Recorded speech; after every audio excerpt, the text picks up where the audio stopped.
you doing? Good. What do you think? We ready?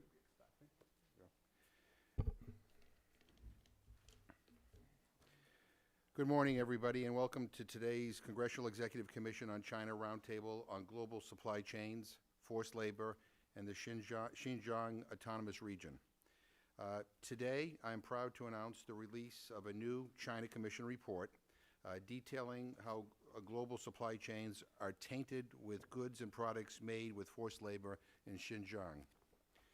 First, I want to thank the Commission staff, including Luke Adams, Megan Fluker, Amy Rieger, Scott Flipsy, and Steve Andrews for their excellent research in this report. We are fortunate to have such an effective and committed staff to support human rights and the rule of law in China.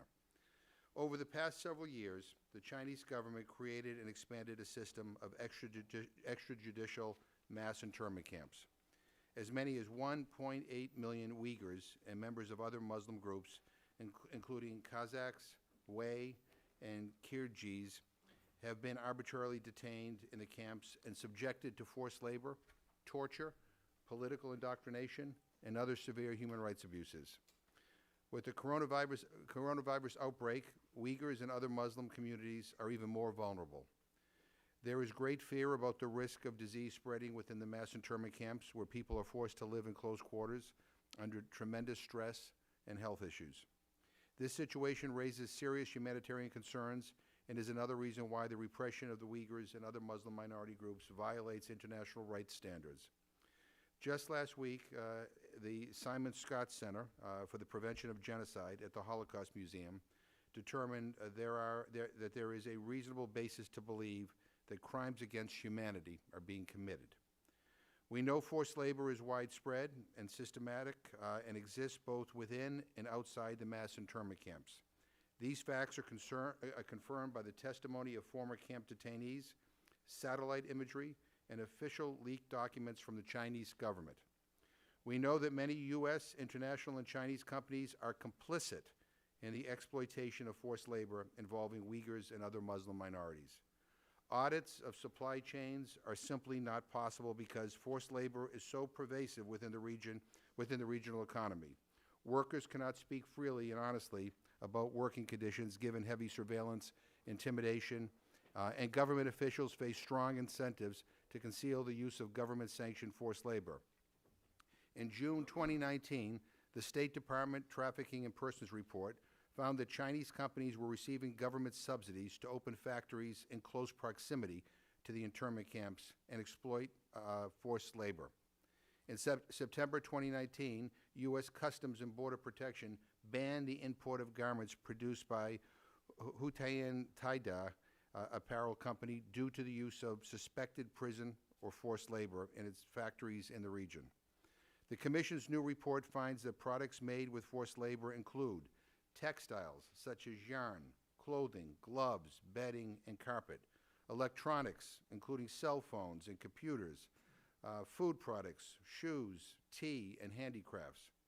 Some companies suspected of directly employing forced labor or sourcing from suppliers suspected of using forced labor in public reporting include Adidas, Calvin Klein, Campbell's Soup, Coca-Cola, Esquel Group, Esprit, H&M, Kraft Heinz Company, Nike, Patagonia, and Tommy Hilfiger. We were glad to see that on Monday, the Fair Labor Association directed its affiliates, including some of the companies mentioned previously, to review their sourcing relationships in Xinjiang and identify alternative sourcing opportunities.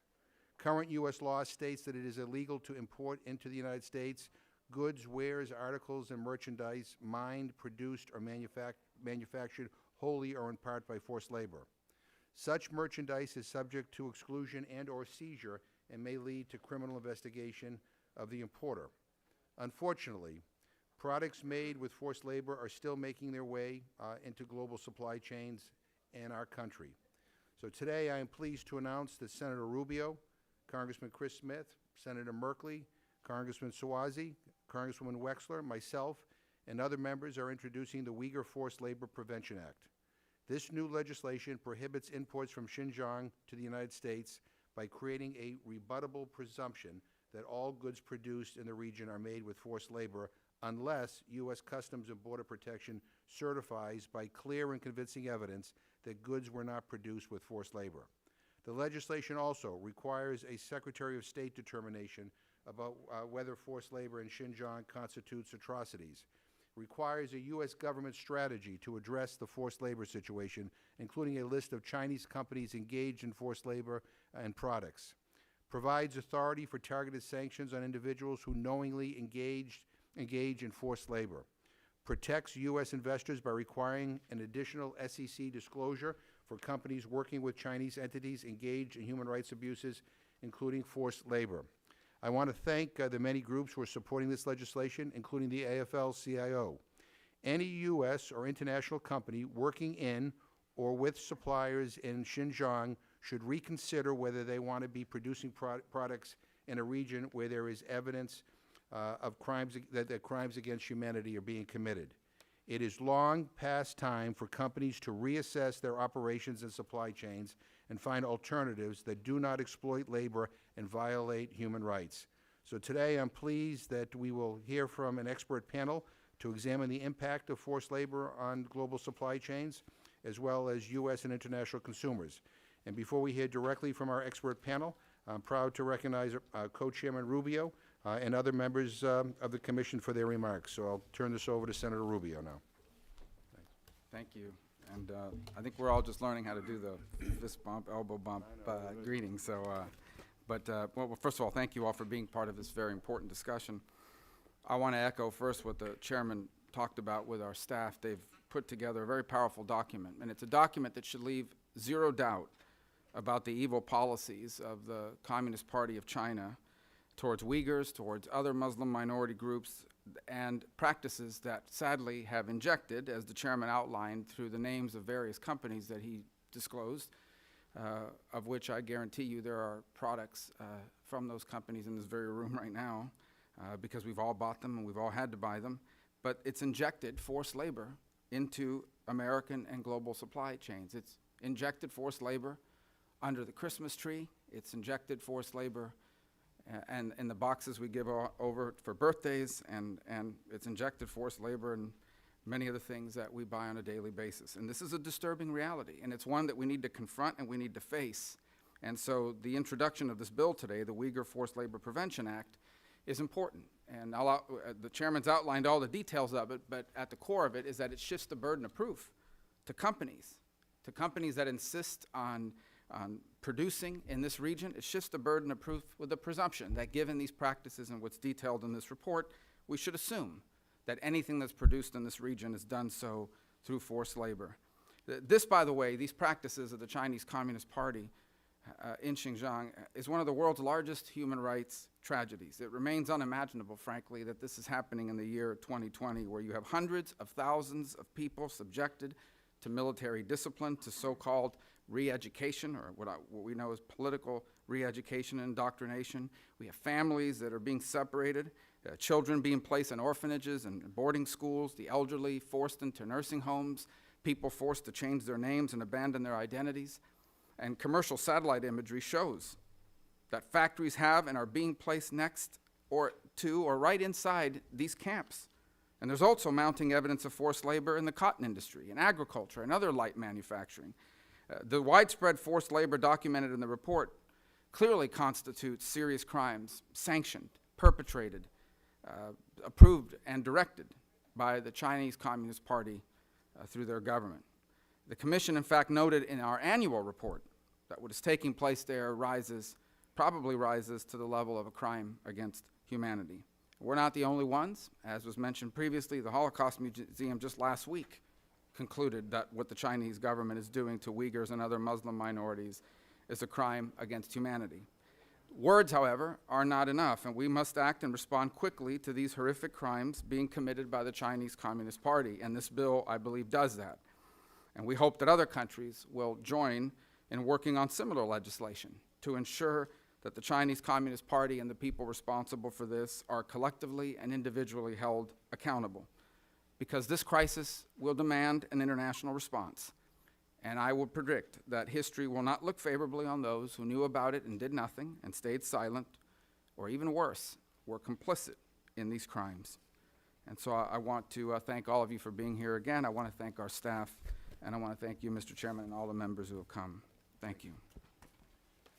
I'm now happy to turn this over to Congressman Chris Smith of New Jersey, who is our top Republican on the commission on the House side, who's also the co-chair of the Tom Lantos Human Rights Commission.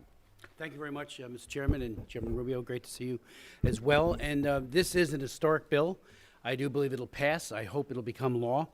You know, in 1991, Congressman Frank Wolf and I, soon after Tiananmen Square, went to Beijing prison number 2 in Beijing, a prison where there were at least 40 Tiananmen Square activists who were being forced to make jelly shoes and socks for export to the United States and elsewhere.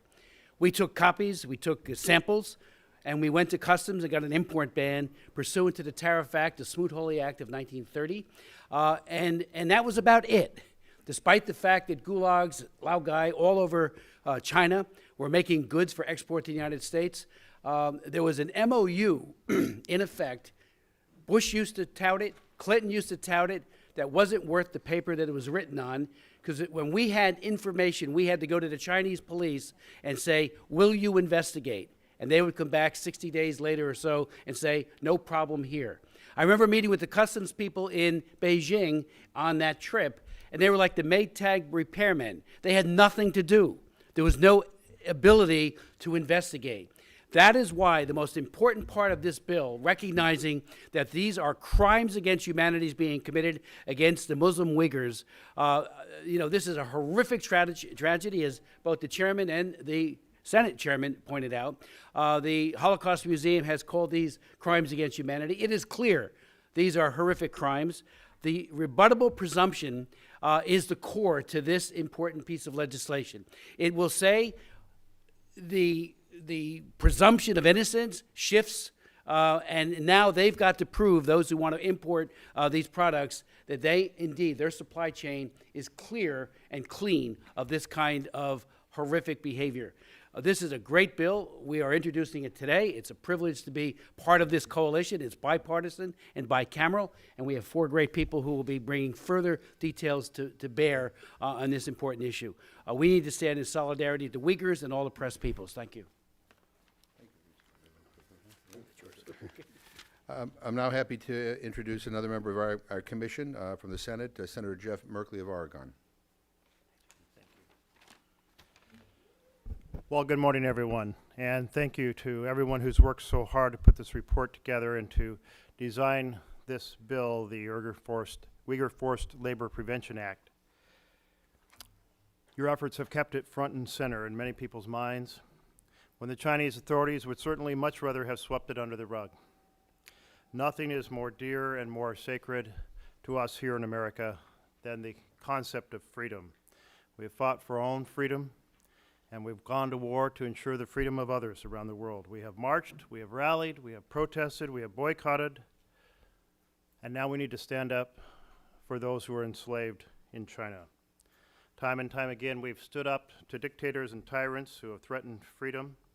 We cannot sit on our hands and do nothing, as China has repeatedly and systematically abused the human rights of the Uyghurs and other ethnically Muslim minorities.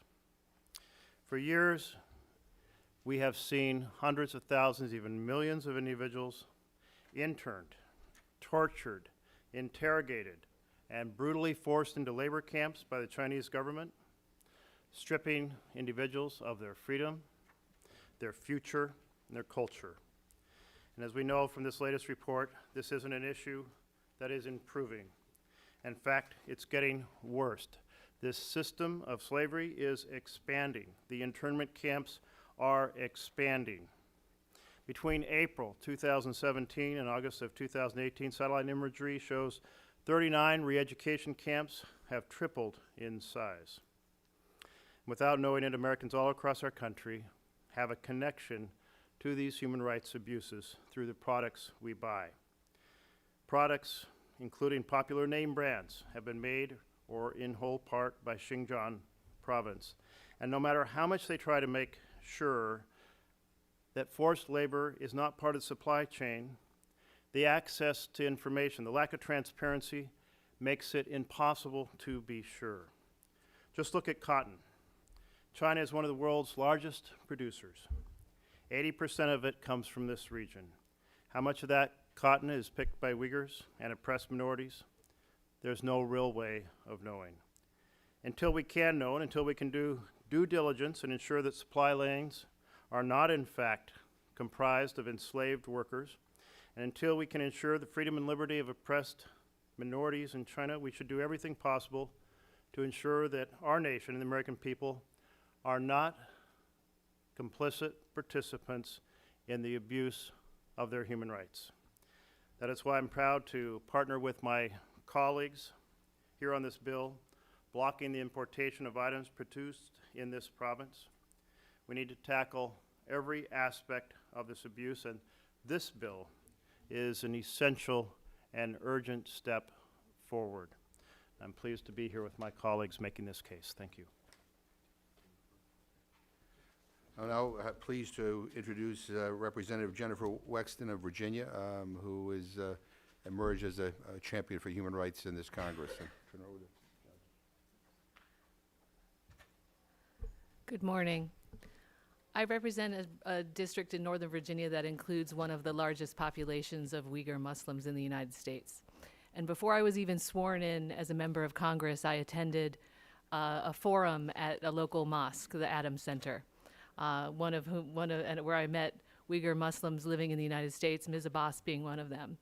And I heard story after story of the horrors that their friends and families in Xinjiang had been subjected to, how they had been disappeared from their homes and placed in re-education camps, how they had in many instances been forced to renounce their faith and to eat pork or drink alcohol. And then once their re-education was complete, how they were forced to labor as a part of a work training program. This despite the fact that many of those who were disappeared were physicians, professors, and other professionals. And how the fruits of their forced labor have turned up in so many products here in the United States, in the clothes that we're wearing, in the shoes that we're wearing, in the food and tea that we eat and drink, and in the electronics that we use every day. So I want to thank the CECC and the NGOs who brought this, who made this report happen. It's chilling. It needs to be public. We need people to be aware of what is happening. This rebuttable presumption, I cannot overstate how important that rebuttable presumption is going to be in terms of disclosures and everything else. Now, as a member of the House Financial Services Committee, the disclosure part of it is very important to me as well, because I believe that once U.S. companies, shareholders, and consumers are aware of the horrors that are going on in Xinjiang and beyond, that they won't want to be participants in that system. So this is fantastic legislation. I want to thank Senator Rubio, Congressman McGovern, and the entire CECC for bringing it to our attention and for introducing this legislation, which I proudly support. Thank you. And our final speaker before we go to the panel is a member of our commission, again, another powerful voice for human rights in the Congress, Representative Tom Suozzi of New York. Thank you, Jim, and thank you to all my colleagues for their good work here. Good morning. I say this at every one of our gatherings that, in America, we've always believed since the 1970s, since Nixon went to China, that the more China was exposed to the West, the more they were exposed to our way of democracy, the way they were more exposed to Western economies, they'd become more like us. That just hasn't happened. And we have to keep on repeating the same thing over and over and over again because most Americans don't realize what's actually transpiring right now in China. It's horrific. Whether it's asking the Uyghur Muslims to eat pork or making Uyghur Muslims eat pork during Ramadan, or whether it's the exile of the Tibetan government, or whether it's the treatment of the students in Hong Kong, or most importantly today, the forced labor in Xinjiang. This is happening right now as we speak, and people are suffering because of it. And this bill, which I'm so happy to be an original co-sponsor of, the Uyghur Forced Labor Prevention Act, is so important because it's the only thing that the Chinese government will recognize is if we prevent them from continuing to export these goods using forced labor into our marketplace. I mean, it's hard to imagine. It's hard for anybody in America to believe that there's forced labor camps, people being forced to work with no pay, producing goods that are being shipped into the United States of America. And it's names that you've heard of. It's Adidas, it's Calvin Klein, it's Campbell's Soup Company, it's Costco, it's Nike, it's H&M, it's Patagonia, it's Tommy Hilfiger, and it goes on and on. So this bill is an important step forward in bringing attention to this very real situation that's happening and in getting the attention of the Chinese Communist Party as well. So I want to thank my colleagues for their good work. I want to thank the staff for the good work. I just want to remind people that, I just went to the 75th anniversary of the Battle of the Bulge a few months ago. And in preparation for that, I read a book called Band of Brothers, which, they did a TV series about, and people have heard of it. And when the U.S. soldiers were literally days away and only miles away from the concentration camps, millions of people had already been killed. They were literally miles away, days away from liberating the camps. They were debating amongst themselves, is this really happening or is this just propaganda? And we see now that, the Holocaust, which has been so well documented over such a long period of time, people question it today. It's going to take a lot of work and a lot of effort for us to continue to beat this drum to get people to acknowledge these atrocities that are taking place in China right now as we speak. So that's why the work of the folks standing up here and so many others, the folks here sitting down, and all the staff that have worked on this, and all of you who are involved in this issue is so important to call the attention of the world to this horrible injustice. Thank you. Thank you very much. And let me, again, urge everybody to read this important report. Again, I want to thank the staff for an excellent job. This is a very powerful report. I hope all my colleagues will read it. And let me just make a couple of, I feel bad that everybody's standing here. We should have had a bigger room. But there are some empty chairs up here. People want to sit up here. You can't ask questions until everybody's done. But, right. But let me just conclude with this. You just heard from a very diverse group of elected officials up here who represent both political parties, who represent vastly different ideologies. Some of us are very liberal, some of us are very conservative. On a lot of issues we can't come together on. We have come together on this issue. And I want to emphasize that point, and I'm hoping that the U.S. business community is listening carefully. We are together on this. And we believe it is long past time for companies to reassess their operations and supply chains and find alternatives that do not exploit labor and violate human rights. And we are introducing this legislation today, and I want to assure people that this is not merely a press release. We intend to push this bill through the various committees, move it to the House floor, move it to the Senate floor for a vote, pass it, and send it to the President for his signature. So this is not just us getting together and condemning the human rights atrocities and the forced labor in Xinjiang and against the Uyghurs. We are serious about moving this. And so to all those in the business community who are doing business in a way that will make them vulnerable to this legislation, now's the time to reassess. We will be reaching out to them individually. There will be more hearings going on, not just in the China Commission, but we have people on the Financial Services Committee. We're talking to the Ways and Means Committee. And I'm on the Rules Committee, and we're going to make sure this goes to the House floor. So I just say that because this is a serious effort, and this is an important moment. And I want the U.S. business community, the international business community, and I want China to know how serious this is.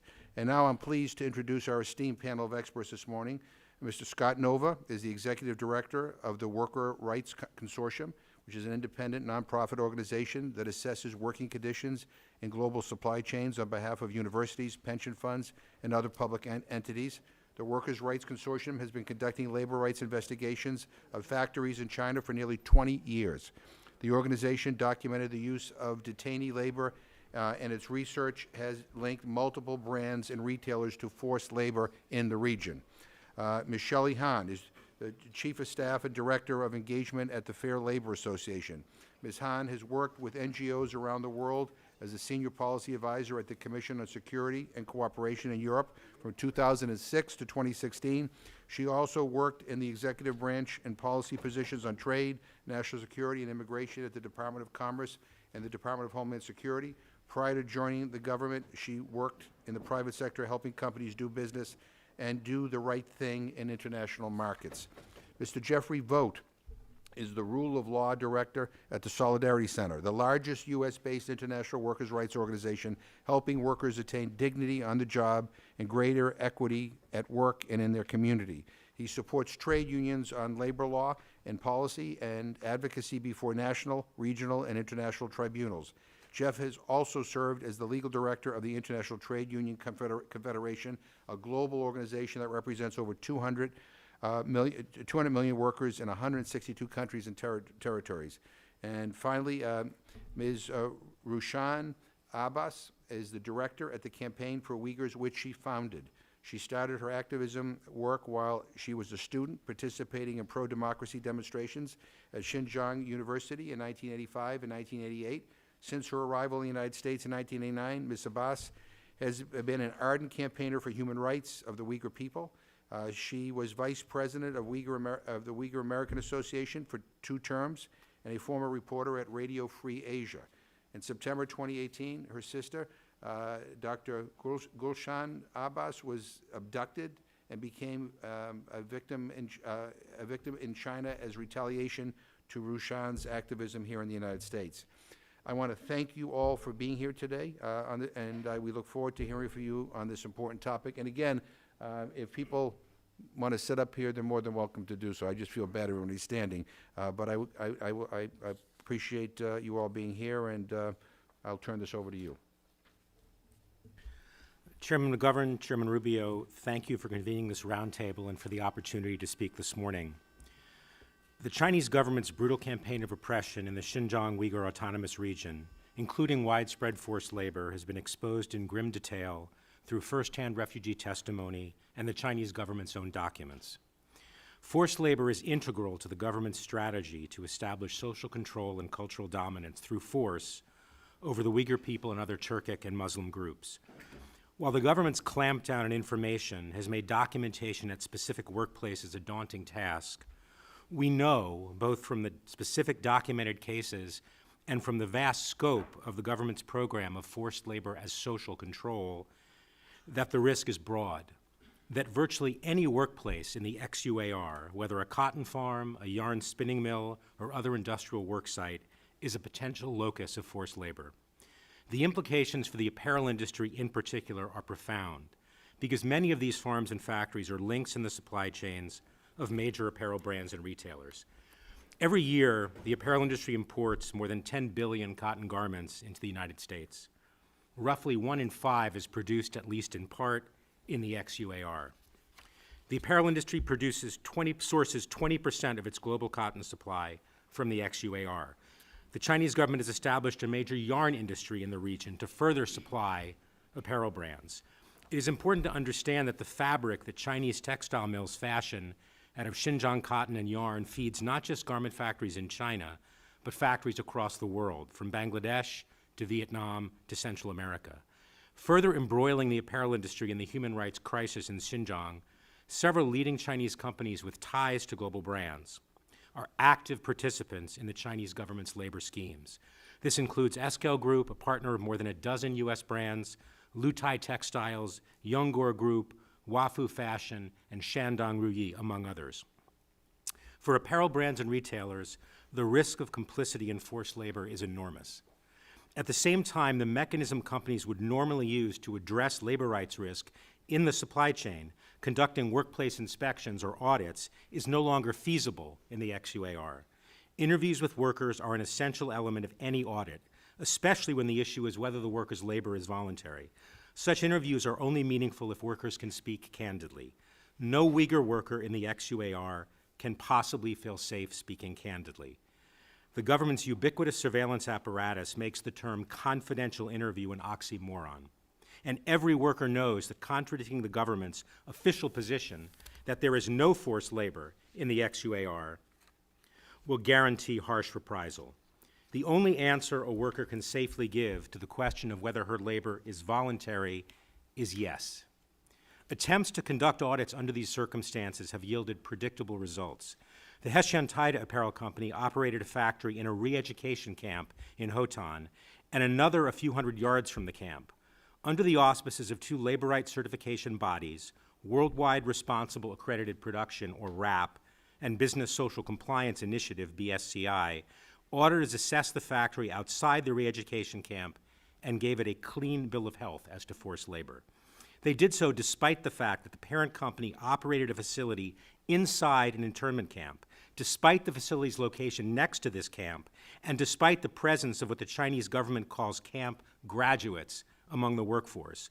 The auditors interviewed workers who, unsurprisingly, did not choose that moment to denounce their employer and the Chinese government as forced labor profiteers.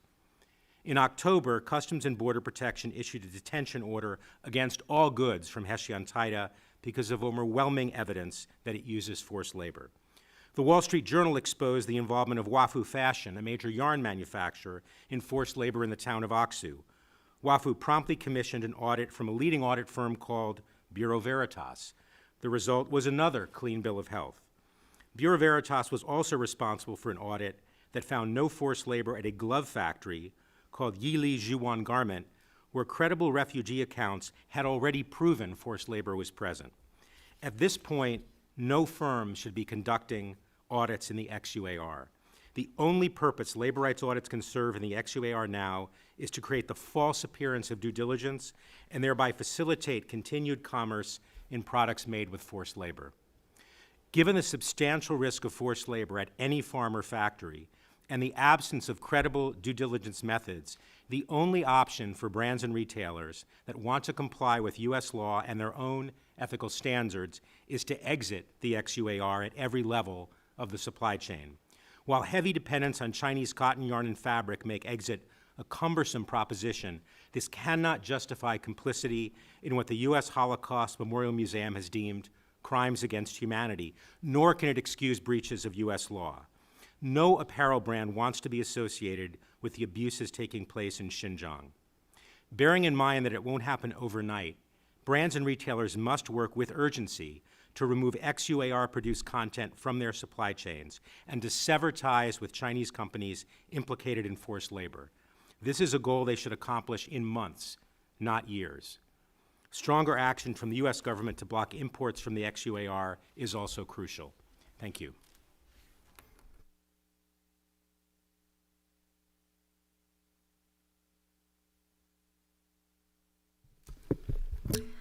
Good morning, Chairman McGovern, Chairman Rubio, esteemed members of the Commission. I want to thank you for the opportunity to be here today on this important panel on forced labor in China. I'm pleased to be here, and as a matter of organizational policy, I just need to state that we cannot endorse legislation, but we're really looking forward to reading the bill. As the world has learned about the human rights abuses in Xinjiang, and particularly against the Uyghurs and other ethnic minorities, the connection to global supply chains, including evidence of forced labor, is really clear. The Fair Labor Association works with companies, universities, and civil society organizations to improve labor conditions in global supply chains. And I want to state clearly that forced labor is not acceptable anywhere in our affiliate supply chains. When a company finds forced labor, it can usually take immediate action to not only stop the abuse, but also find ways to effectively remediate the labor violation for the worker. A critical aspect of this remediation is direct engagement with the worker. Through engagement, the company gets firsthand information and can tailor any remediation of the abuse on what is appropriate for that worker in that circumstance. In the context of forced labor in Xinjiang or in other parts of China, Uyghurs are not able to speak up or speak out on their own behalf. That means that companies cannot engage with them in the detection or remediation of forced labor, which raises the risk not only for workers, but also for companies. We have provided guidance to our affiliates over the past year and updated it as new information becomes available. In January of this year, we informed companies that due diligence in Xinjiang would not be able to reliably detect or rule out forced labor. The shift was based on 3 key factors. The first, it's based on the Chinese government restrictions on travel to Xinjiang and the heavy surveillance presence there. The second, we know that workers, factory management, and auditors may not be able to freely communicate with brands or auditors. And then 3, we also know that suppliers and brands may not be able to effectively remediate any forced labor that is found. Last week, the FLA directed our affiliates to take 3 actions. The first is to review their direct and indirect sourcing relationships. The second is to identify alternative sourcing opportunities. And the third is to develop time-bound plans to ensure that their sourcing is in line with FLA principles, including the prohibition against forced labor. This directive applies to sourcing from Xinjiang, everything from raw material to finished goods.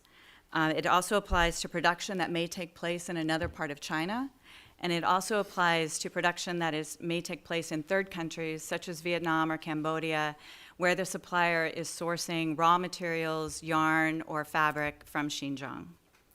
We all agree that companies cannot be complicit in forced labor. Companies must do their part, and we are working with them on that effort. We also know that this is not an issue that companies alone can fix. It will take the collective action of business, governments, multilateral organizations, civil society, unions, and others to address the broader policies that are leading to forced labor.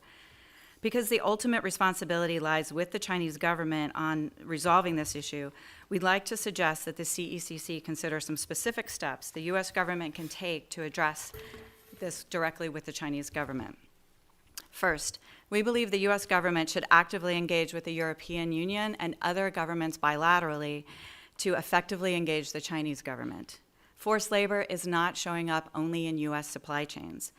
By solely focusing on U.S. supply chains, we risk losing the critical mass that we need to focus the attention of the Chinese government and effectively address the issue. Second, the U.S. government should establish a direct diplomatic channel to address this issue directly with the Chinese government.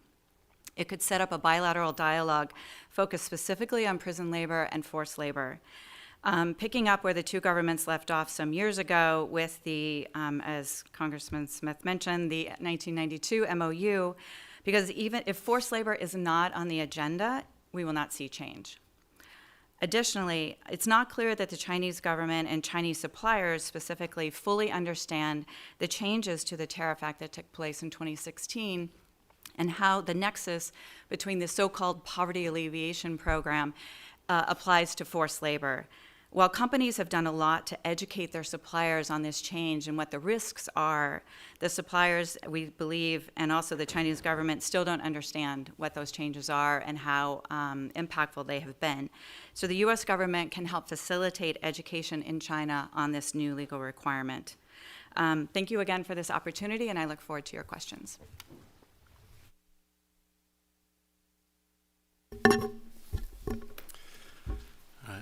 Dear Chair Representative McGovern, dear Co-Chair Senator Rubio, and dear members of the Commission and my co-panelists, thank you for the opportunity to participate in this roundtable today. The Xinjiang Autonomous Uyghur Region of China is home to over 13 million Uyghur and other Turkic and Muslim peoples. The government has claimed erroneously that the population constitutes a domestic security threat and therefore has implemented a program of so-called re-education and de-extremification. However, as many have reported, a key component of this program is the use of forced or compulsory labor, including in prisons and internment camps in the XUAR, as well as the mobilization of workers from the XUAR to manufacturers elsewhere in China. Objects made in whole or in part from forced or compulsory labor now include textiles and apparel, agricultural goods, electronics, and many other manufactured consumer goods, which are exported around the world, including to the United States. This program, in its design and execution, brazenly violates numerous international human rights norms and likely constitutes crimes against humanity, as has been said before. A re-education program typically involves prison-style detention with some vocational training, indoctrination, and finally release to factories in nearby industrial parks or camp factories. The political re-education is an extrajudicial system that operates outside of the criminal justice and regular prison system. Government documents state that the released re-educated minorities will be part of the manufacturing workforce and are expected to assist the government in meeting its quota requirements.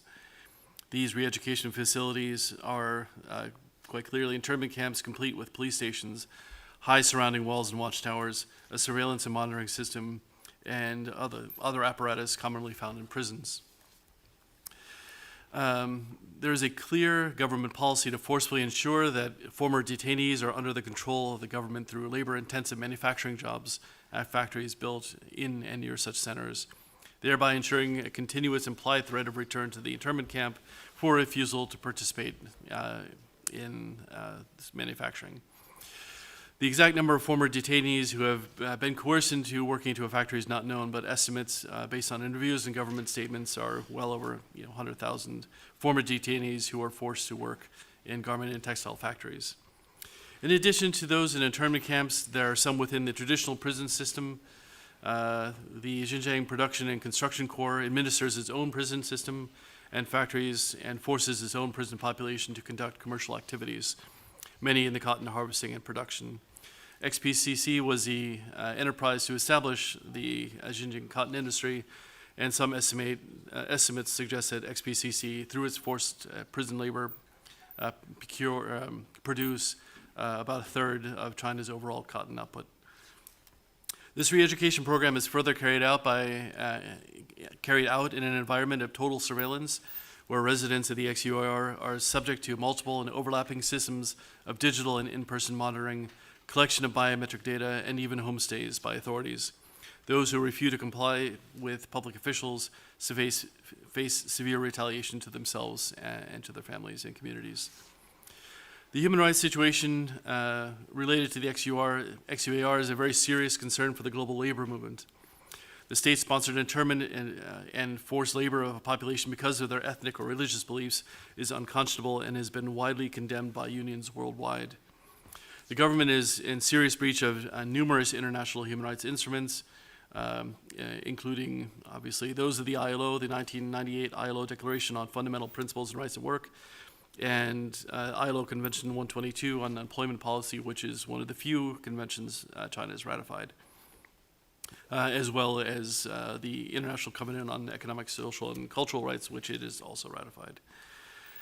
The government's mobilization of forced labor for the export of manufactured goods to the U.S. likely violates several U.S. laws, including 19 U.S.C. 2411, better known as Section 301 of our Trade Act, which allows the USTR to take action against a policy, or practice of a foreign country that is unreasonable or discriminatory and burdens or restricts U.S. commerce, with any form or force of compulsory labor being deemed unreasonable.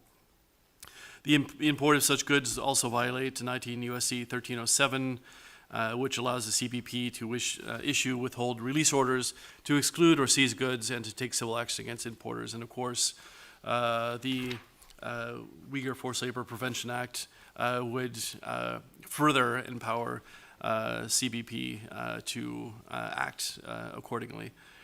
The CBP has issued one WRO with regard to the imports of goods from Haitan Taida, but much more obviously can and should be done, as members of this commission have called for today.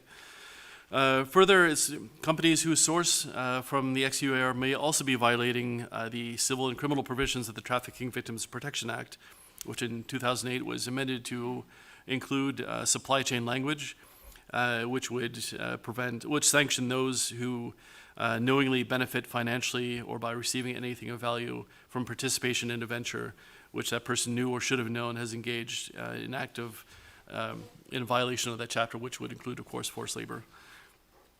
The global labor movement hopes and expects that the U.S. to take action using these and other tools at its disposal and to encourage other major importers of goods from the XUAR, including the European Union, to take similar action. U.S. brands must, of course, also accept their responsibility to extricate themselves immediately from the XUAR, and by ensuring that none of their suppliers are using inputs linked to the government-sponsored re-education program. Thank you. Thank you for the opportunity to speak about China's genocide and the world's largest government-directed human trafficking forced labor network. What's happening to Uyghurs and the other Turkic people is common knowledge by now. The Uyghur ethnic identities are stigmatized and the religion is demonized. Racism and cutting-edge technology are used as a weapon of Chinese nationalism to exterminate my people, while challenging the human dignity and the basic survival rights. My sister, Gulshan Abbas, a retired medical doctor, is one of these victims. She was abducted by the Chinese government on September 2018 in retaliation for my speaking out about China's human rights abuses in East Turkestan at the Hudson Institute. China has allowed no contact with her since her disappeared, and has not even provided a proof of life and her whereabouts. China claims that these sprawling camps are humane vocational job training centers. This is a lie. Detainees include medical doctors, academics, business people, professionals, as well as young children and the elderly, none of whom need job training. Well-researched reporting indicates these camps serve to break people's spirit and turn them into an abundant supply of forced labor. So my question is this: who is the buyer of my sister's forced labor? Gap, LL Bean, or H&M? Is my sister in one of your contractors' factories? Are you complicit in China turning a doctor into a textile worker as a forced laborer in your factories?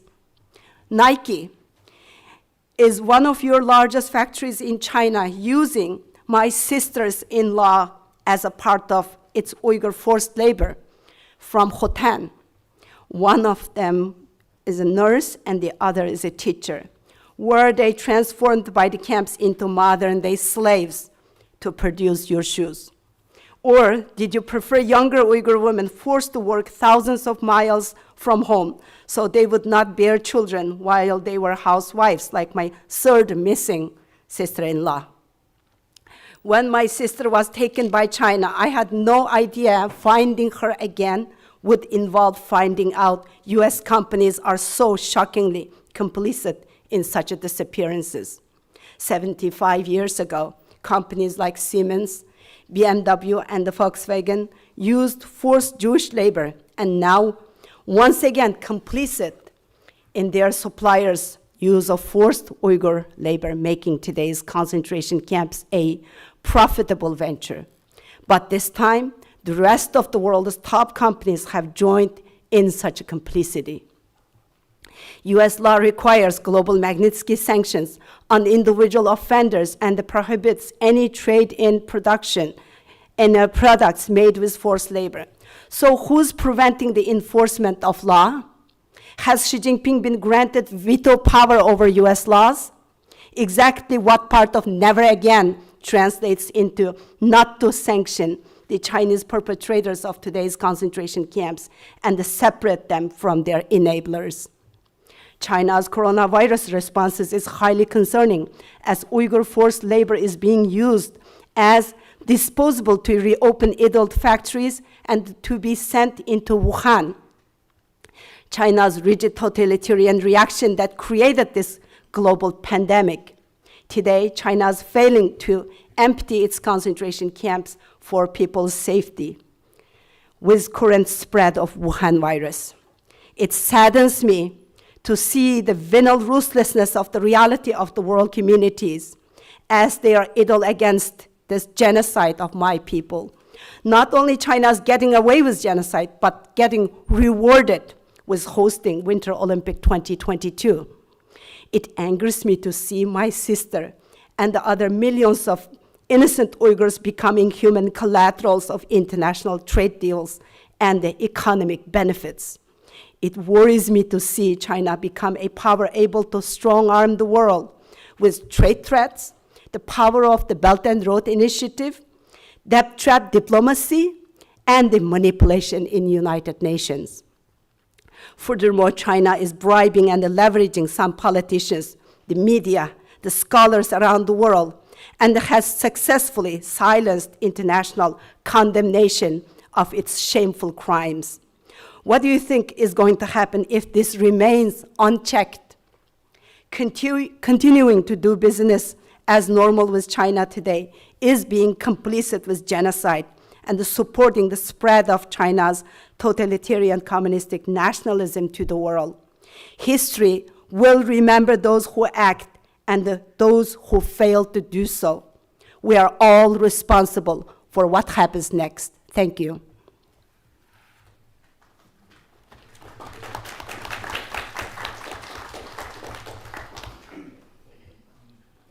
Thank you, panelists, for some compelling presentations. We'll now start the question and answer portion of the event. First, I'd like to recognize Congressman Smith for any questions. Thank you so very much, and thank you for this tremendous panel for what you have helped enlighten us with, to provide additional details to. I do have a couple of questions, and to Ms. Abbas, so sorry for your sister. And, you know, the Chinese government is so cruel that not only do they incarcerate people and jail and torture people who speak out in country, but when someone speaks out here, and you work for Radio Free Asia, many of the journalists there have seen their entire families rounded up and sent to these forced labor camps. I'm not sure there are too many precedents anywhere in history where that kind of massive incarceration. Rabia Qadir has had her entire extended family, and she's not unique in that, rounded up and put into these re-education / forced labor camps. And it's despicable. And for us to be complicit in any way, shape, or form in like manner is terribly wrong. To Mr. Nova, I have a couple of questions to you, real quick. You talked about the auditors and the Achilles heel in decades of auditors going to China, interviewing people, not just in Xinjiang, but elsewhere as well, coming back with glowing reports. I chaired hearings in the past with Apple and others where we got the auditor's report, and then simultaneously we looked and we found out that it was nothing but a sham. How many of those have been allowed into Xinjiang in recent dates? How seriously does anybody take an audit now? And I'm so glad you have punched holes in the fact that false appearances of due diligence. It looks great to the shareholders. We did it, and you didn't do anything. If anything, you enabled by doing this false audit. Shelley, if I could ask you, and Shelley, it's great to see. Shelley Hahn worked with great distinction as a senior staffer of the Commission on Security and Cooperation in Europe when I chaired it, and she talked in her bio about working on legislation. We did the Azerbaijan bill, and she was the one who did yeoman's work on that piece of legislation, which helped get political prisoners out of Azerbaijan, so thank you for that. But you mentioned, again, and thank you for all your recommendations, that we work actively with the European Union. Would you also extend that to the African Union, which increasingly has Chinese companies, and they bring their own laborers in, as we know, and the OAS, because we see a huge presence of Chinese companies and the government and company all over, and they're usually one and the same. And finally, to Mr. Voigt, if you could just speak to, is there any, the surveillance state, we've never seen anything like this throughout all of China, and it seems it's in with particular ubiquitousness, if there's such a word, in Xinjiang. There are no labor rights. Both Democrats and Republicans here in the Congress, I've chaired hearings on the fact that ILO standards are broken with impunity by the Chinese government all the time. And now we see with forced labor, it's gone to a lower degree on that order. What does the UN do? What does the ILO, what does the Human Rights Council do when these rights are being violated with such impunity? And I thank my friend for yielding. And it's impossible to know exactly how much auditing is happening right now in the XUAR and exactly where, because in addition to the Chinese government's strenuous efforts to prevent information from coming out of the region, the auditing industry itself is quite opaque. There's very little public disclosure, but we do know auditing is happening. We know of specific audits conducted at specific workplaces as recently as late last year. And it's important to note that as the pressure mounts on the global apparel industry and other sectors, as the pressure mounts on specific Chinese companies to take action with respect to these issues, there will be more demand for auditing because companies like Wafu Fashion and Eskel will need something to show their customers. Brands will need something to show their customers. And so it's critical for auditing firms, for certification bodies to understand that they cannot now be engaging in labor rights audits in the XUAR, and if they're doing so, they themselves are complicit. This is why our organization joined with one of the leading researchers on human rights in the XUAR, Dr. Adrian Zenz, to send a letter this week to major auditing firms and certification bodies asking them to commit as a matter of corporate policy to suspend all auditing in the XUAR, and we'll be reporting on the responses of the audit firms and the certification bodies to that request. Thank you. Shelley. Yeah, thank you. Congressman Smith, you know better than anybody what it takes to get the Chinese government to change or not to change. And I think that your question is exactly right. It's not just getting the European Union, it's getting every government we can, every industry and every country that we can to speak out about this, because that will create the critical mass where China has to listen. So I think we're hamstringing ourselves if it's only a US-led effort. Thank you. Mr. Boyd. Thank you for those good questions. With regard to the ILO and to your underlying point, yes, I think the violations of fundamental labor rights have been a problem within China for a very long time. This commission in particular has shown a light on that consistently. The ILO to this point has recently taken up a case filed by the International Trade Union Confederation around the violation of freedom of association, in particular the retaliation and arrest and disappearance of workers around the JASIX technology case just a couple of years ago, and we've seen a real tightening of the space in which labor activists can work under the Xi Jinping administration. I mean, the ILO as a body obviously does what its constituents tell it to do, so I think certainly the U.S. within the ILO system can be trying to move this issue within the governing body and trying to make this a discussion which obviously, as you mentioned, it touches the whole world. There needs to be a global response, and the ILO is well situated to do something about it if it is called upon to do so. So that would be, I think, good. And equally with regard to the United Nations, that the U.S. and others leading a voice within these global institutions to put this on the agenda is, I think, strongly needed. I would just conclude, and I thank my friend for yielding this time. I mentioned earlier about the trip to the Soviet Union, to China, to Beijing in 1991, in March. We literally got, and the warden at Beijing prison number 2 couldn't believe we got into this horrible prison camp where men had shaved heads that looked like concentration camp victims, which they were. And we took these back, went to the customs enforcement here, and got an enforcement ban on, and it closed down that gulag, only to be opened up somewhere else. So it was a horizontal transfer.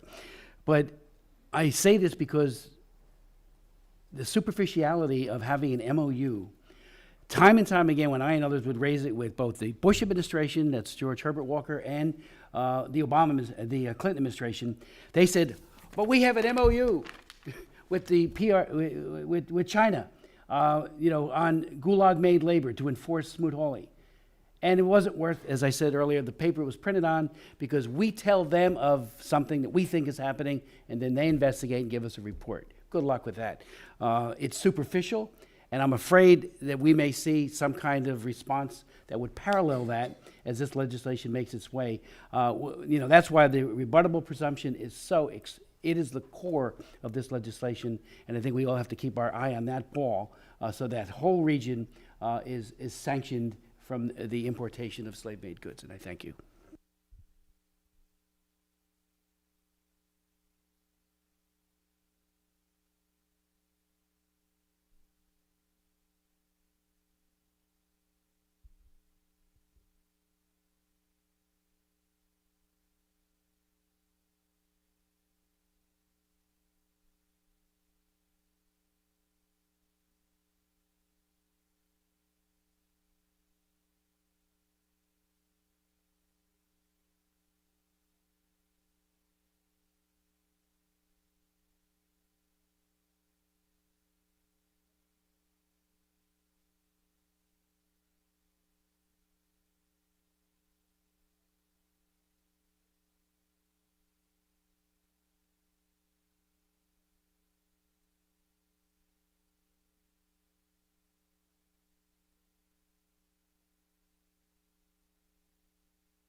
Obviously, the legislation passed here, the original bill.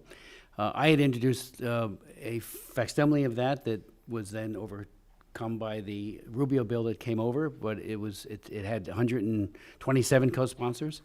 The actionable part is probably what has been the problem with that legislation. It's a very good, the idea that sanctions would follow. The problem with the Senate is the filibuster. The problem with the Senate are holds that could be put on any bill. I mean, we have 400-plus bills pending over there. I have one on combating anti-Semitism, still hasn't moved. There are others that have holds. It is a institutional problem that you need 60 votes to do anything in the United States Senate. So 51, clear majority. I'm for scrapping the filibuster at the earliest possible time because it so inhibits good legislation that often passes the House. And you might want to speak to this as well. But that is the problem. Supermajorities for just everyday bills that make a difference.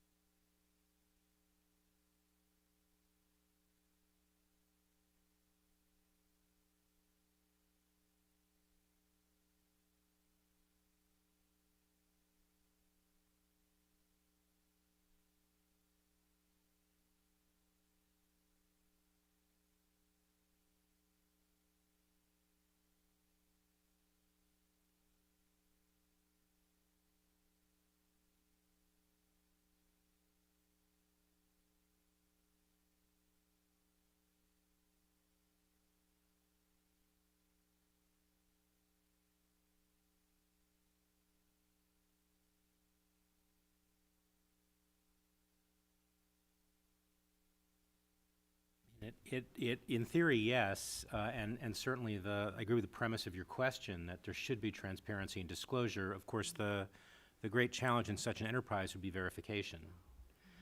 There's a massive auditing industry, as we were discussing earlier, in the garment sector and in other sectors in electronics, and its track record is poor in terms of actually uncovering the reality of what is taking place in workplaces.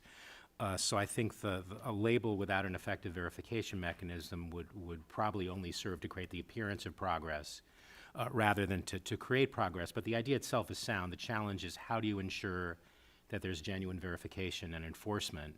In the case of the issue of what's taking place in the XUAR and U.S. corporations in particular, we do have strong U.S. law already and other law that is now in process. And so hopefully we will see the law actually serve as an effective mechanism for addressing labor rights and human rights issues in global supply chains in other countries that are not normally addressed via U.S. legislation.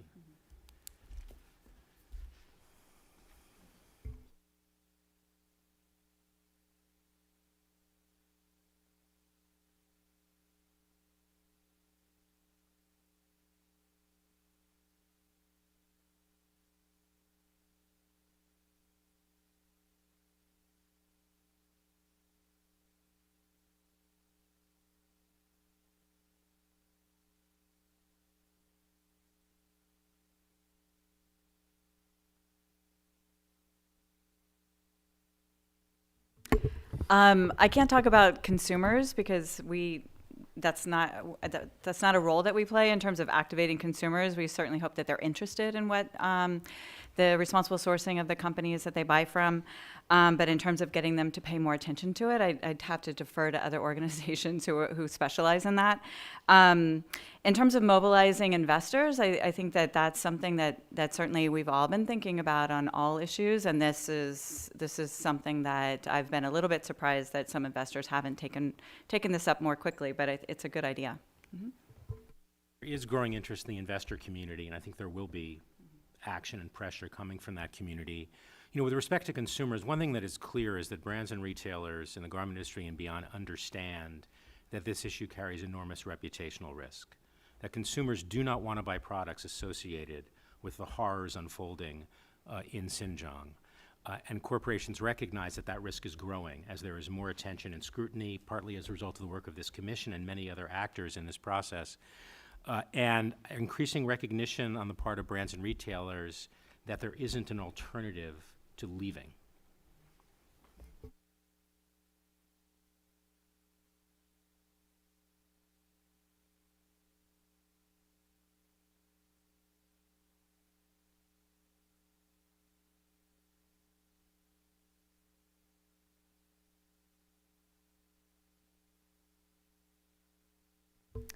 Sure, and I want to be clear, I use the term so-called poverty alleviation because I don't agree with the terminology. It's a Chinese government term, and it serves as an excuse by the Chinese government to place Uyghurs in jobs.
Yes, it is. It's not something that most companies are used to doing. I think after the Supply Chain Act was amended in 2016 and began being implemented, companies realized that they did need to start looking downstream in their supply chain or upstream, whichever way you want to look at it.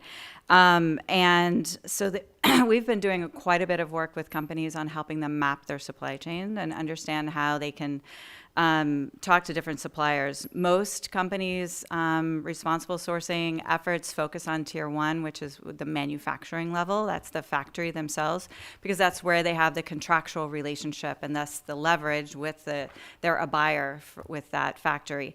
Most companies don't have any contractual relationship further down. So wherever the yarn is coming or wherever the textile or the fabric is coming from, they don't have that relationship. There are exceptions to that, but in general. So for them to understand that does take time. And it depends on the size of the company, whether or not the types of resources they have to figure that out. But we're working actively with companies to help them understand those relationships.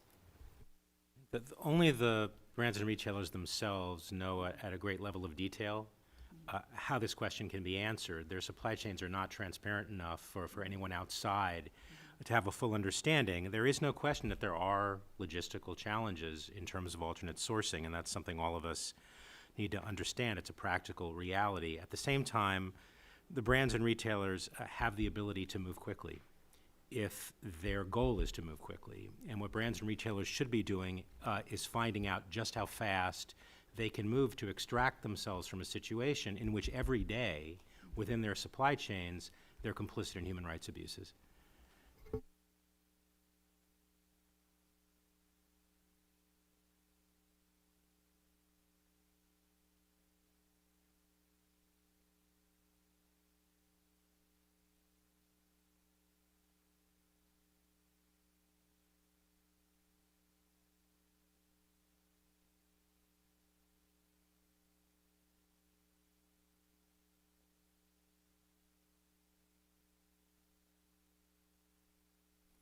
You're absolutely right about that, and yeah, I mean, I think that's why many groups have been calling on action to be taken not only with regard to those factories that are physically housed within the XUAR, but also recognizing that those factories outside the XUAR, and frankly, it was subject to the APSI report that came out just very recently that identified a number of the brands that people have mentioned today, that those are not necessarily factories in the region, but are the kind of government transferred workers from the region to factories outside in throughout China. So absolutely, it needs to be a comprehensive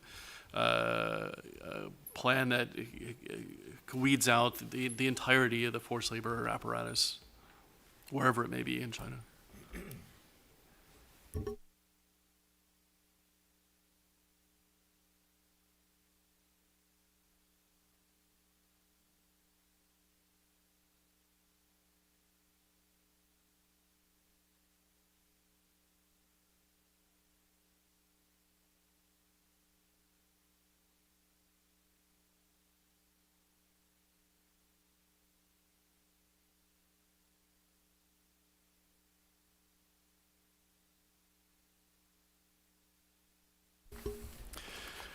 Right, I think, I don't know, have the estimate right off the top of my head, but the ILO kind of routinely puts out numbers of people who are in forced labor in any given year, which are, tens of millions of people. So while this is a very, this is to our attention in large part because of it's a factor of government policy that is driving this, again, on based on people's religious or ethnic identities, that there are millions of people around the world who are in forced labor, trafficked for forced labor, and those, and in many cases, those they are working for products that are eventually exported around the world, including here to the United States.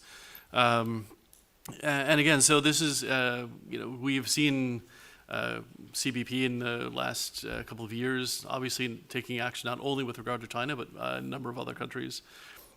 Certainly the Trafficking Victims Protection Act could be much more robustly used to weed out forced labor and trafficking for forced labor in supply chains.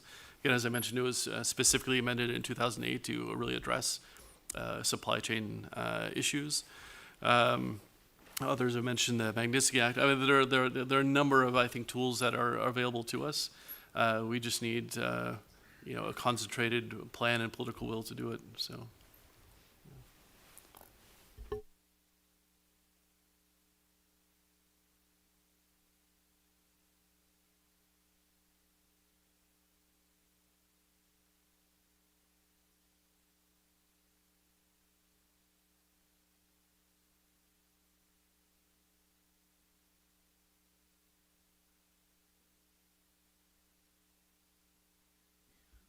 The big problem, the XPCC has historically and currently plays a massive role in the cotton industry in Xinjiang, still controlling about a third of all cotton production. And apart from the acute crisis of forced labor via the internment camp system and the broader use by the Chinese government of forced labor as a means of social control in the XUAR, the XPCC has long operated its own prison labor system, further exacerbating the situation for Uyghurs and others in the XUAR.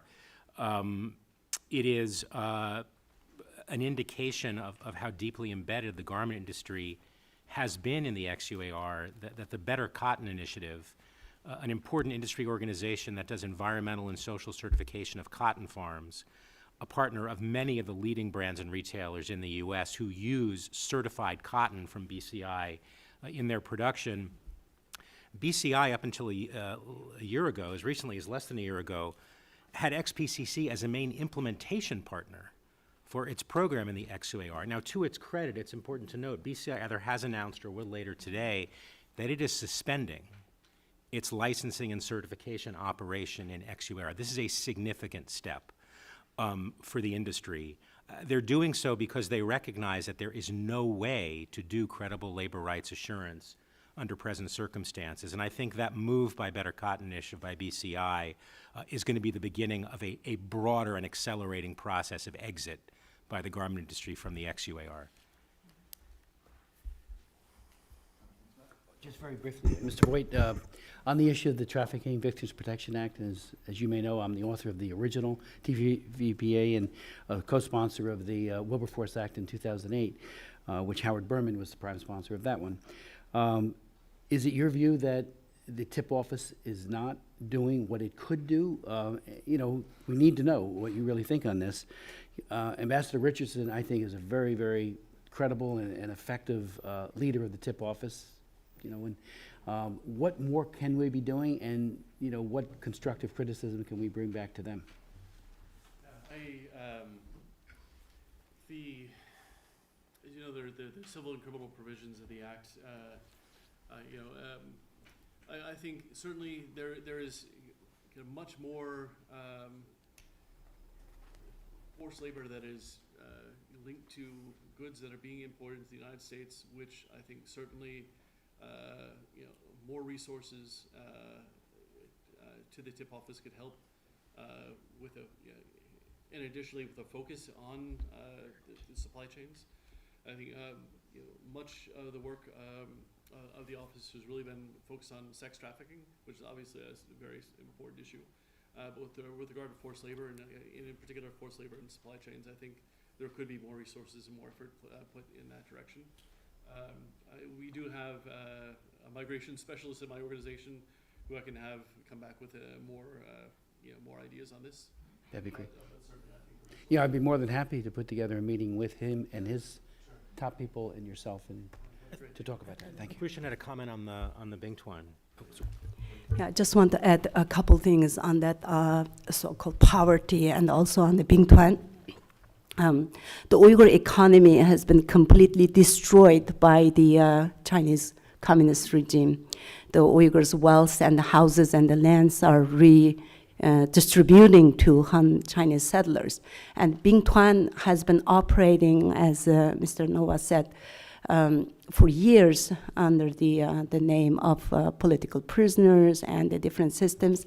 And also even long before that, the forced labor has been something that the Chinese government was conducting for years under the name of XUAR, which is like taking the Uyghur farmers and the Uyghur people out, filling quotas from the neighborhoods and towns, just take them out, just make them work for free.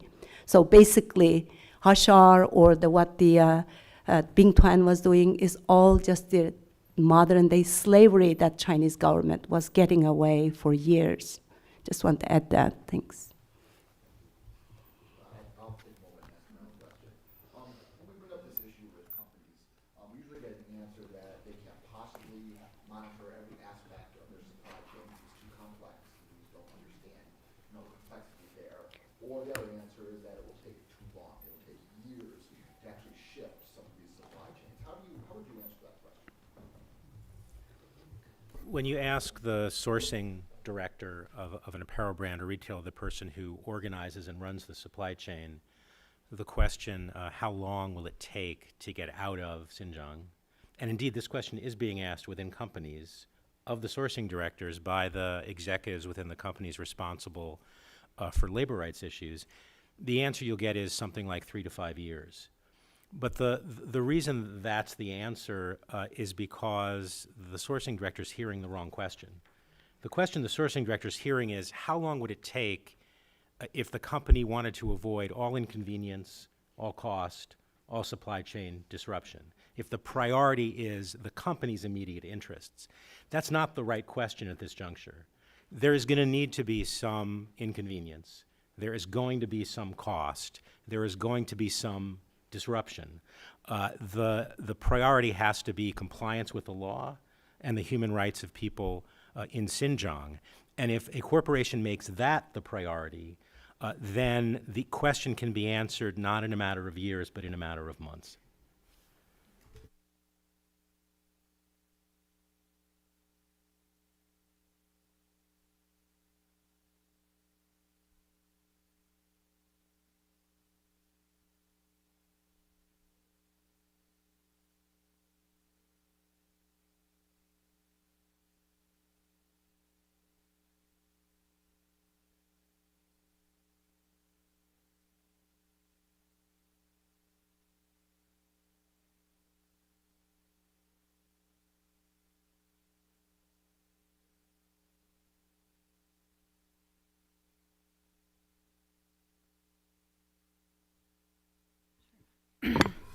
So, Amy, I can't speak specifically to, the world picture for cotton production if we're just looking at cotton, but it is something that companies are looking at, and it will create huge shifts in markets, I think. But what we're looking at is we want to make sure that as these shifts takes place, we don't want to inadvertently then create more human rights issues in the places where companies now will shift their purchasing. So if it's India or somewhere in sub-Saharan Africa or somewhere else where they're going to be sourcing this cotton, we want to make sure that labor standards are respected there as well. So that's what we've been focusing on. And then in terms of the coronavirus, I'm not sure that I have a lot to say. I think it's another lesson for companies and supply chain flexibility. I think we've all, as consumers, have seen what over-reliance maybe on a market can do.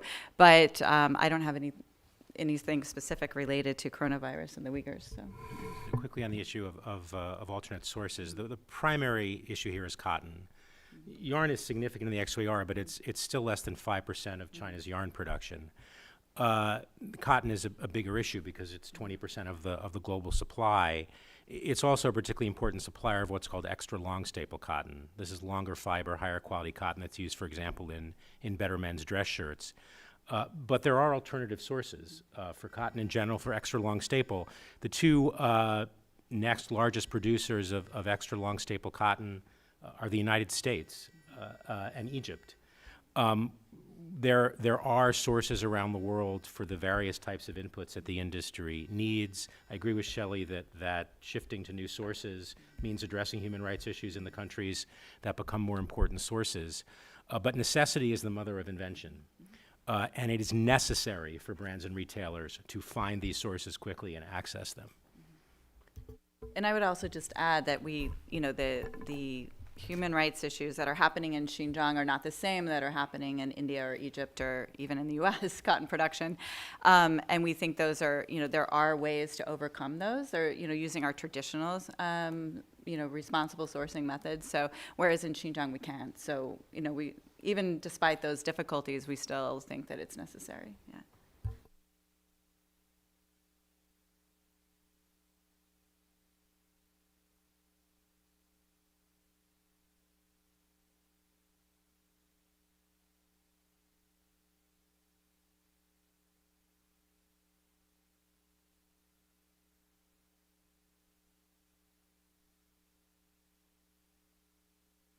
I can't speak to specific companies. I would get in trouble for that. We have a lot of members who do a lot of really great work, and so I really can't call out one or more, but maybe Scott can. Yeah. No, I mean, we're not aware of a company that has at least publicly acknowledged that it's extricated itself from the XUAR at every level of its supply chain. I do think, though, that in the not-too-distant future, there will be companies that step forward and make that commitment and set a model for the industry for others to follow. I do think companies will step up. That there is a recognition within the garment industry in particular that this is not a normal issue. This is not the usual labor rights or human rights issue that the industry confronts. This is unprecedented, it's fundamentally different, and it requires a fundamentally different response. Yeah, I was just about to say that. After the documentation of forced labor at the Xinjiang factory, which we were contributed to, although it's important to note it was the Associated Press that first found the connection between that factory and Badger Sport. Badger Sport is a relatively small brand in the U.S. that's a licensee of universities. They did agree, in response to a report we produced, not to do any sourcing from the XUAR. Badger understands that in the context of garment assembly. It's unclear to us whether Badger has extricated itself at the level of cotton, at the level of yarn. They may have. Their supply chain is much smaller, but they did at least make a commitment not to do any sourcing as they conceive of it in the XUAR. And I would just add that just because you haven't read in the New York Times that companies are doing something, it is happening. It has taken time, but there are companies that are well on their way to taking actions that they think are appropriate for their supply chain. But it is difficult to talk about it publicly at this moment, simply because they may not be completely there, and there's other considerations. So I think that just because you're not reading about it doesn't mean it's not happening. And hopefully they will, as Scott said, they will be talking about that eventually. Yeah. Just a few companies that may be highlighted instead of just one. Yeah, sorry.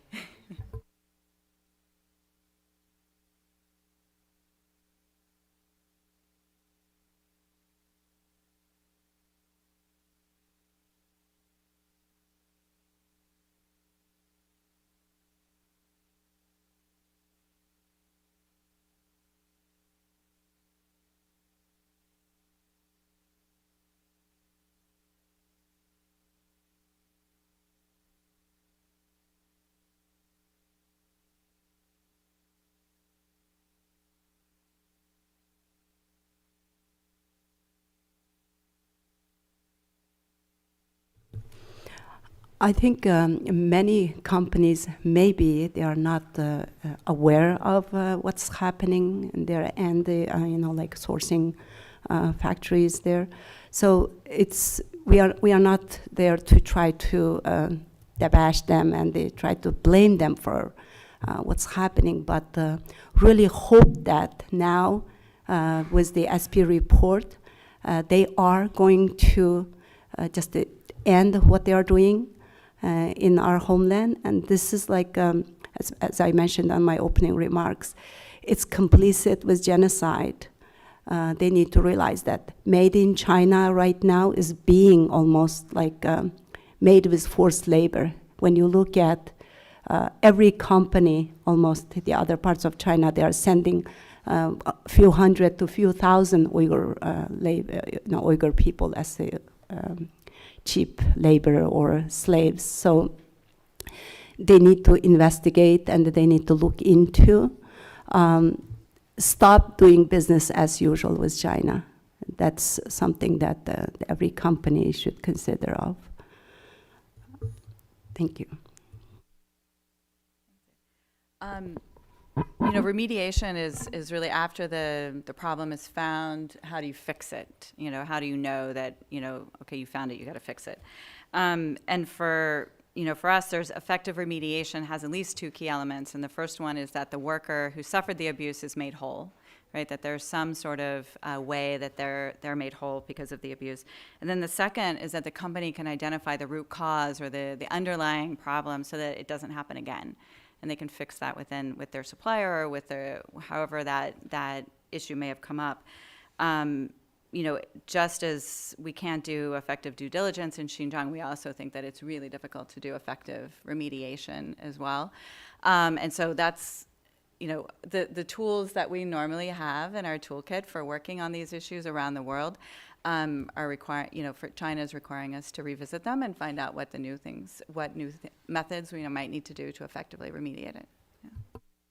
Quickly, I agree with Shelley that just as the traditional auditing mechanisms aren't viable in Xinjiang, neither are the traditional industry remediation mechanisms viable within Xinjiang, which is why the only answer is to exit.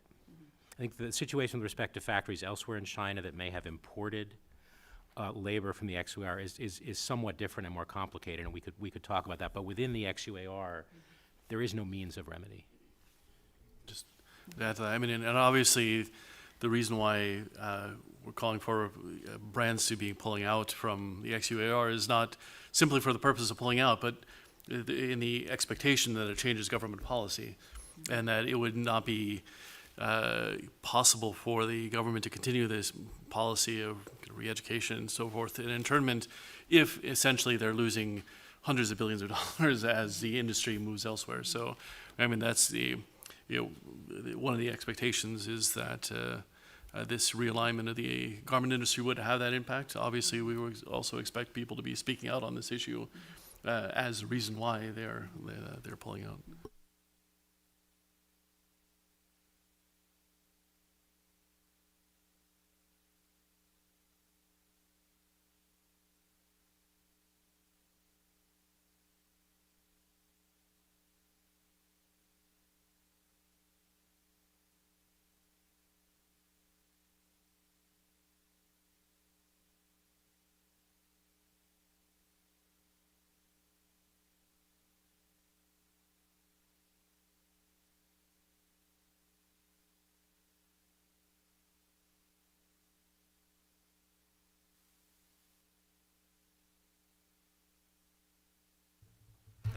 When we look at the history now, the history is repeating itself. The concentration camp in Germany, first built in 1933, and then after 12 years later claimed millions of lives, while the world community continued to do business with Nazi Germany, enabling Germany's economy to murder more people. So now, when we look at what's happening to Uyghur, Kazakh, and the other Turkic people. The first concentration camp by China was built under the Strike Hard campaign in 2014. 6 years from now, the people are still continue to do business with China, traveling to China, buying made in China, enabling China's economy to murder more people and continue its police state. So every everyone should remember when they see the label Made in China, it is complicit with China's crimes against humanity, genocide against the Uyghurs. So just stop buying Made in China.